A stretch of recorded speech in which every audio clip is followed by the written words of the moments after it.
A grim dark bar in a cold wet town by Joe Kilgore. Curiosity is the lust of the mind. Thomas Hobbes. We see a city in decline. Weeds emerge from cracks in the sidewalk. Trash blows across vacant lots. A dog looks for something to eat. The place is as grey as the clouds hovering over it. Everything is cold, rainy, somber. A lone man, Hank, walks. He's bundled against the weather around him, hat pulled down, collar turned up, hands inside coat pockets. A cigarette dangles from his lips and struggles to stay lit. At an intersection, a car rushes by, hits a puddle and splashes water. Hank sees the dirty water heading towards him. His thoughts drift earlier to his apartment. Coffee splashes from Hank inattentively overfilling his cup. Frustrated, he bangs the cup down on the counter, shakes the spillage off his hands and runs them under the water at the sink. He picks up his coffee, walks into the hallway and to the door of the bedroom where he sees his wife packing a suitcase. They look at each other but say nothing. It's all been said. Hank turns from the door and walks away. Back with us, Hank continues his walk through the slush-filled streets, light traffic and occasional pedestrians, neither dawdling nor in a hurry. He walks as if by rote. His pace and his route preordained by long-standing routine. He crosses the street, walks down an alley and stops at the back of a building where he removes keys from his pocket, opens the door, stops and throws his cigarette to the ground before stepping in. Meanwhile, in their apartment, Hank's wife, suitcase in hand, stops to take one last look, then walks out and closes the door.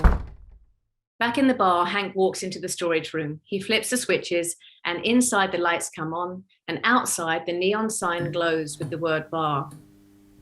Hank gets ready for the day, takes chairs from tables, puts them on the floor, pulls glasses from the washer, arranges them, puts paper bills in the appropriate slots in the cash register.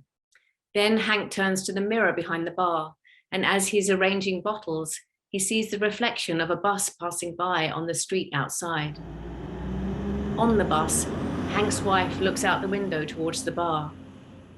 Inside the bar, Hank watches expressionless until the bus is out of sight. The front door opens and in walks Preston, a long, lanky fellow dressed for the weather, skullcap, pea coat, gloves. He takes off his outer garments and hangs them on the wall hooks. Now in his heavy turtleneck sweater and jeans, he wriggles a bit and runs his hand through his hair. You know you do that every time you come in here. Do what? Shake yourself like a border collie coming out of the lake. Well, it is wet outside. Do it even when it isn't. Bothers you, huh? Doesn't bother me. Then why'd you bring it up? Hell, I don't know. Coffee's almost ready. Preston pulls a newspaper out the inside of his pocket and takes a seat at the far corner of the bar. Hank goes through the ritual he goes through every day with Preston, pulls down a bottle of rye, puts a shot in a coffee cup, and then pours a hot Java on top of it. Preston unfolds his paper and begins to peruse it as he absent-mindedly stirs his Irish coffee. No, it's none of my business, but come in here every day with that paper. I watched you. You literally go through it page by page. So? You looking for something? Maybe. Maybe not. Never know what you might find. Yeah, but if you don't know what you're looking for, you'll never find it. That one of those philosophical asides? Or your day just began lousy? I've had better. Want to talk about it? No. Good. Probably just the weather. What is? What is what? What is probably just the weather? Stand mood I'm in, you know? You ought to get away then. Change of scenery could change an attitude. I can't get away from here. Why not? Well, who'd run the place? You could hire someone. Sure. Hire someone. That's what she said. But with people you hire, you have to watch. They'll wind up skimming or letting the place go to hell. Who's she? What? What do you mean? You said that's what she said. I did? Yeah. Forget it. No big deal. Warm up? Sure. You might consider one yourself. Maybe so.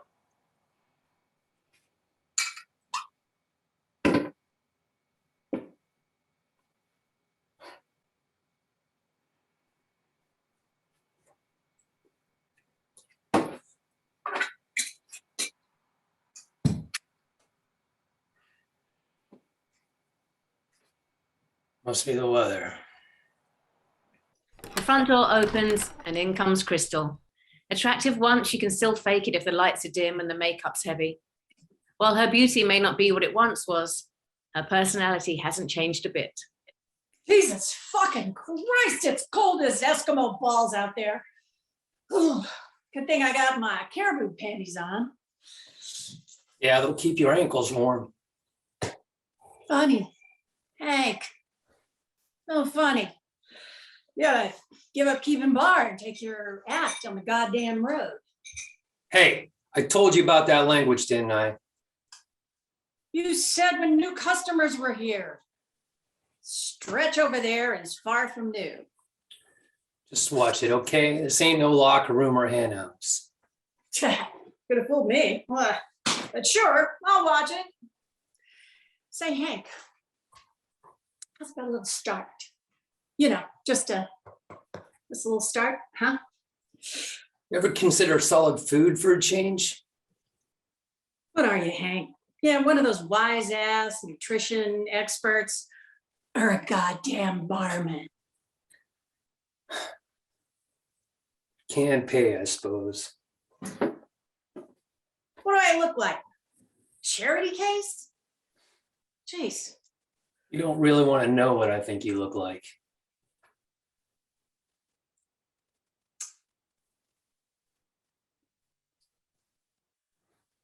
Ain't on the clock yet, you know? Fix myself up a little after a little start. then you know, I'll get it back. You know I will, Hank.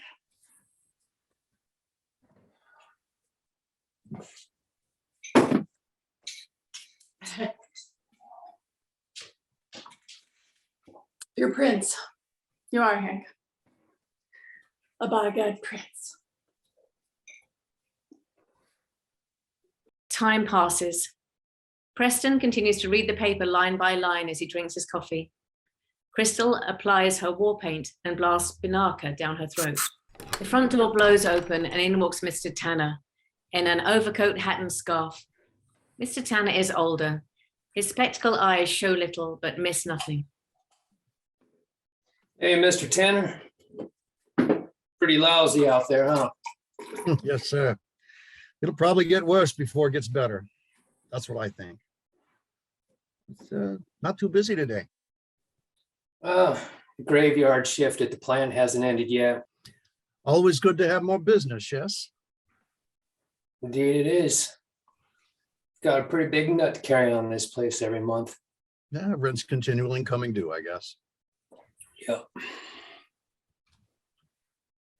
More ways than one. What? You got problems outside these four walls, Hank? Everybody's got problems, Mr. Tanner. You didn't come in to hear mine. Well, that's true. But I can be a good listener if you need one. What I need are more steady customers like you. Hank thinks about his wife leaving him, shakes it off and gets back to work. It's later. There are more people in the bar now, blue-collar workers. Hank pulls taps, fills glasses, and hands multiple beer bottles to guys, taking them back to their tables. Preston continues to read. Tanner is playing solitaire with a deck of cards. Crystal goes in and out the front door with different guys.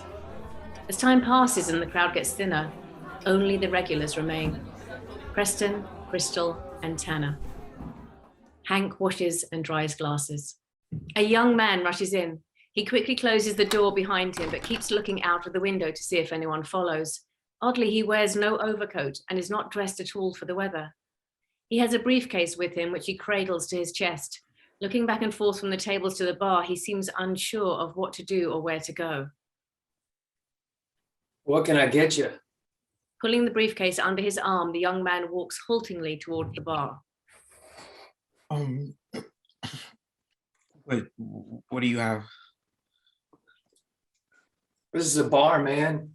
You got pretty much whatever you want to drink. Maybe he ain't looking for something to drink. Maybe he's looking for something else. She hikes her dress over her knee and crosses her legs. Are you looking for something else, sweetie? No. I would just like a sparkling water, please. Bubbly water coming up. The young man is holding his briefcase so tightly that his clenched hands draw Hank's eye to an intricately carved silver band on the fellow's finger. Nice ring. You married? I never saw you in here before. No, yes, this is my first time here. The other bar patrons lose interest in the young man quickly. Preston is deep into the real estate section of the paper. Crystal checks her makeup with a compact mirror. Tanner continues to be focused on his card game. You are the owner of this establishment. If that's a question, the answer is yes. I must ask a favor of you. I'm big on drinks, Mac, not on favors. I have an appointment I have to attend very soon. Do you have a safe place? A place I could leave this for a short while. Look, buddy, this is a bar. You want to store your case somewhere, get a locker at the bus station. I don't have time. I don't have time to go to a bus station. I must make my appointment.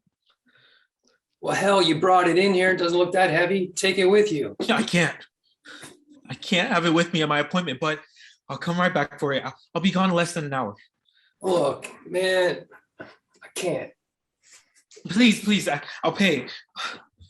The young man reaches into his coat pocket and pulls out his wallet. He puts a Benjamin on the table. Here, that's $100. It's yours for watching the case until I return.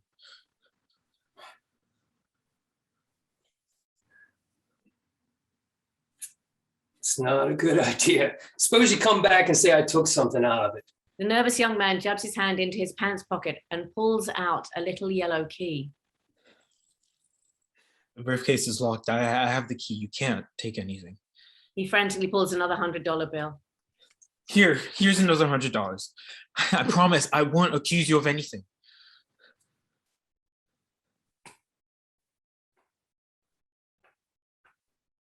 Okay, look. If you're in a jam, I'll help you out. Give me the case.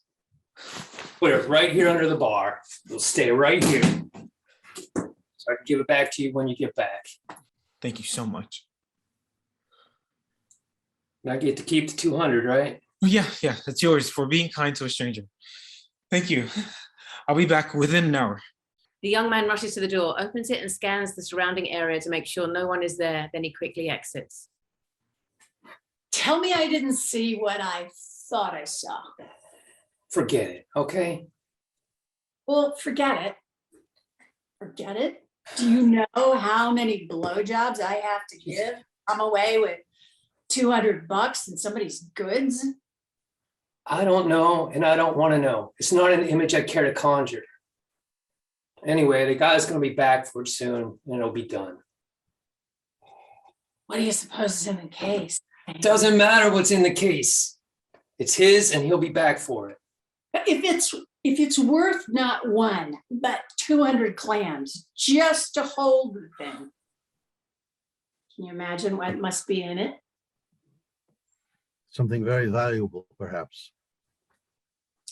You got that right, Pops.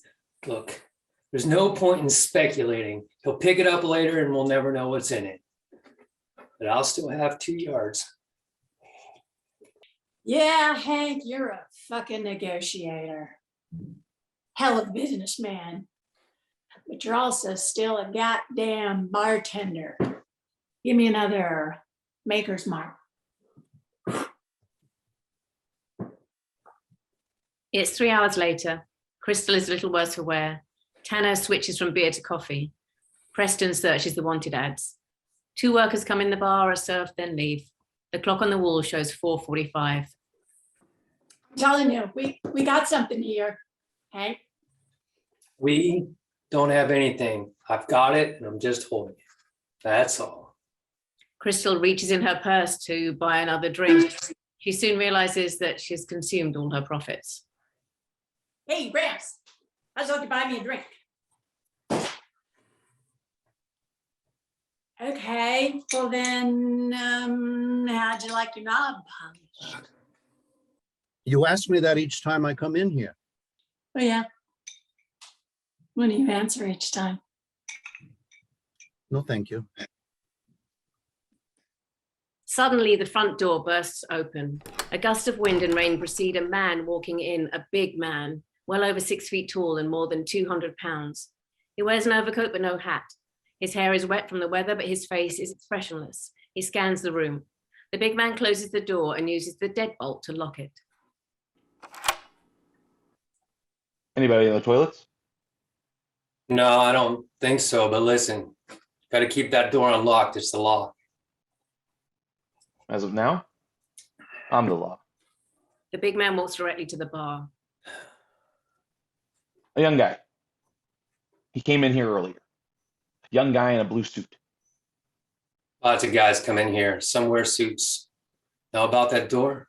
Forget the door. The guy left a briefcase here. I want it. This is a bar. You want something to drink? Don't fuck with me. I do not have the time. Preston, sensing trouble, closes his newspaper, scans. Sit down, you. Nobody leaves till I get that case. Preston does as he's told. Sliding off her stool, Crystal takes a step towards the big man. Well, look, Tiny, if we all have to stay, then maybe you can buy a girl a drink, huh? Get away from me, skank. Crystal, sit down. Skank. Did you just call me skank? What the hell are you to call people names, fat ass? Get her out of my face. Now. Crystal, damn it. Sit down. Look, here's a drink. I told you. I want that case. Now give it to me. Hank looks from Tanner to Crystal to Preston, then at the locked front door and back to the big man. Look, the guy paid me to watch the case for him. Don't care about the money. Keep it. Just give me the case.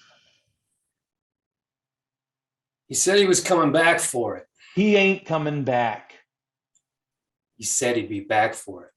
The man reaches inside his overcoat and pulls out a wadded handkerchief. I said he ain't coming back. He opens the handkerchief over the bar and a finger rolls out. A finger wearing the intricately carved ring that Hank saw earlier.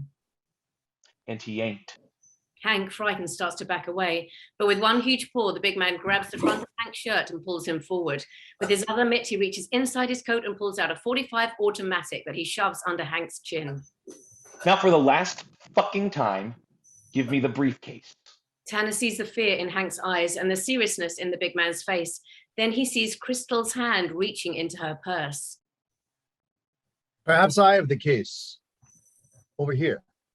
The big man turns his head to look at Tanner. When he does, Crystal pulls a razor from her purse and rakes it across the big man's throat. Blood spurts. He releases Hank and puts his hand to his neck that's being soaked with blood. The gun drops from his other hand and he stumbles back from the bar. He now has both hands round his throat, trying in vain to stop the red flow. Call me a skank, will you? Wow, who's the tough guy now? Drain out, you son of a bitch. The big man staggers back into the tables, his hands slick with blood. His knees buckle and he bangs to the floor. Then he falls forward and all movement stops. Hank stares at the man and grips the bars so tightly his knuckles turn white. Preston has stumbled from his stool and sits on the floor, aghast. Tanner remains on his stool, transfixed. Crystal is slumped against her bar stool with the razor still in one hand, while a glass dangles from the other, its contents long ago consumed. Jesus. Jesus had nothing to fuck to do with it. What are we going to do? We're going to contact the authorities. This was self-defense. Miss Crystal thought he was going to kill you. We all did. We will say so. Miss Crystal acted to save your life. Yeah. You're right. Crystal just swung trying to make him drop the gun. Okay? It was an accident, really. An accident that happened because she was trying to keep him from killing me. That's what happened, okay? Yeah, That's what we'll all tell the cops. Well, I'll say that because it's the truth. It's what really happened. yeah, sure. That's what really happened. So I'll just call him. I'll call the cops. Should we do anything? Should we make sure he's not still alive? If the man was still alive, his heart would be beating. If his heart were beating, he'd still be bleeding. The man on the floor is dead. You're right. That makes sense. I'll call the cops. Crystal grabs the bottle on the bar to pour her own drink. Hey, what do you suppose is in the case? What? What difference does it make? Who cares what's in the damn case? Somebody cared a lot, Hank. The guy who brought it in cared. He gave you $200 just to watch it. The damn thing. This fat fuck lying on the floor sure cared. He was willing to take you out. Hell, willing to probably take all of us out just to get his hands on the case. There's got to be something in there, Hank. Something good. Perhaps there is something of value. Two men so committed to it, so anxious that it'd be safe. Perhaps it is most valuable. Look, forget the damn case. A man is dead here. Maybe two. The finger still laid out on the bar. What did they die for, Hank? What did they die for? Let's find out. You're nuts. You're out of your head. We can't do that. We can't look in the case. It's not ours. And anyway, it's locked, remember? Perhaps the dead man has the key. He had the other man's finger. Perhaps he has the key this man showed you. You don't miss a thing, do you? You sit there quiet, keeping to yourself, but you don't miss a damn thing. Let's see what's in the case, Hank. Hey, Let's see. it's my ass that's on the line. I took the money to watch it. I'm the one who'll get in trouble if anyone will think, well, if they think, Well, who's to say what anyone will think? Perhaps no one other than the young man and the brute lying on the floor even know about the case. well, what if he hasn't had the key? I'll find out. Oh, great. Now you even got him into this? Preston, where are you going? Preston walks to where his pea coat hangs on the hook. He pulls a glove from each pocket, slips them on, and walks back towards the body on the floor. I can't believe you're doing this. Crystal pours herself another drink. Tanner turns on his stool so he can see better. Preston methodically goes from pocket to pocket on the big man, first the overcoat outside and in. Then he rolls the body on its side and gets into the pant pockets. From one, he pulls out a handful of change and spreads it out. The gold key. Is this it? This is stupid. This is crazy. Get the case. Let's open it. Preston puts the key down on the bar in front of Hank.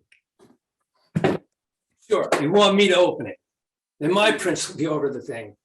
Your prints are already all over the case. As for the key, you can easily wipe it clean or simply lose it. The police have no way of knowing if the case was locked or not. This is not a good idea. We should not do this. It could lead to more trouble. Hank, oh mate, you're forgetting something. You got $200 out of this and we got nothing. And don't forget the fact that I saved your fucking life. That guy would have blown you away. And that's what you were ready to tell the cops, right? We only want to look. We only want to see what all this is about. This is a mystery, Hank, a mystery that we can solve. It is something we will remember forever, regardless of what's inside. Think how we would feel never knowing what was so important that it cost two men their lives and almost our own. Is your life so full, Hank? You have no desire to solve such a mystery because your life is so full? Hank remembers his wife packing and passing by on the bus. He looks back to all of them, reaches into his pocket and retrieves the money the young man gave him, hands it to Crystal. Here. It's for saving my life. Hell, you just wind up giving it back to me for booze anyway. No, Mr. Tanner, my life ain't that full. In fact, it's even emptier today than it was yesterday. Come on, Hank. Can't hurt to take a little peek. All right, God damn it. Solve ourselves a mystery. Hank takes a briefcase from the shelf and sets it on the bar. Preston takes the big man's wallet, studies it, removes the ID, and compares it to the picture of the man in an article in the newspaper. Tanner and Crystal watch Hank as he inserts the key in the briefcase lock. Preston walks up and joins them at the bar. Hey, this looks like the same guy that was accused of selling arms to that terrorist group. Meanwhile, at the front door, Hank's wife stands, suitcase in hand, and tries to get in. Hank, I've come back, Hank. I'm sorry. Why is this door locked? They are so entranced with the case they don't even notice. Even Preston cannot get their attention. It says the terrorists were involved in bombings that... Hank, I love you, Hank. Please open the door. The snaps on the briefcase are thumbed sideways, pop open. Hank raises the top of the case as the others peer in. The screen instantly erupts into a blinding white light amid the shattering sound of an immense explosion. In the distance, black smoke drifts into the grey sky.